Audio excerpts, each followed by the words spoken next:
Question précise, Président Darnaud, vous qui êtes bon connaisseur en plus de ces sujets pour les collectivités locales, réponse précise, il faut changer de méthode. Il faut changer de méthode à court terme et il faut changer de méthode désormais à long terme.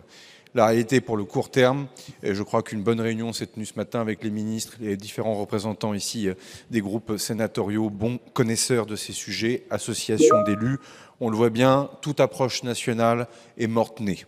Donc il va falloir revenir à une approche départementale, voire même à une approche infradépartementale, voire même commune par commune, puisque lorsqu'on regarde la cartographie de cette affaire, on le voit bien qu'on est en train de traiter nationalement un sujet qui parfois n'a strictement rien à voir d'un département à l'autre. J'irai même plus loin, Président Darnaud, certains départements ne sont pratiquement pas concernés et il peut y avoir une géographie, on va dire cela comme ça, de manière diplomatique, qui mériterait qu'on s'y penche. Première chose. Deuxième chose, si on a une approche infradépartementale ou départementale, ça va prendre du temps. Et je vous propose, si vous en êtes d'accord, parce que je vois bien aussi le procès que certains extrêmes ou démagogues peuvent avoir derrière pour taper sur les élus.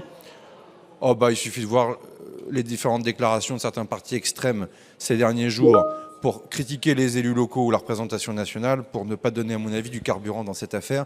Et donc j'ai demandé aux ministres concernés de dilater ce calendrier pour nous emmener jusqu'au mois de mai ou juin pour permettre cette approche départementale.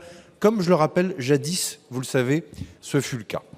Ensuite, je pense qu'il faut changer de méthode pour l'avenir. Dans un rapport de 2023 dont vous étiez co-rapporteur, d'ailleurs, vous appeliez de vos voeux, et ça nous rappelle aussi des conversations que nous avions dans des fonctions précédentes, vous et moi, il est clair que notre système de revalorisation des bases locatives tels qu'ils existent depuis 1959 ont trouvé toutes leurs limites et, comme dirait l'autre, ils sont devenus désormais caducs. Et donc, on voit bien que c'est quelque chose de difficile parce que ça fait 10 ans qu'on dit que c'est caduc, mais ça fait 10 ans qu'on ne le réforme pas. On sait pourquoi, oui, même un peu plus que 10 ans, vous avez raison.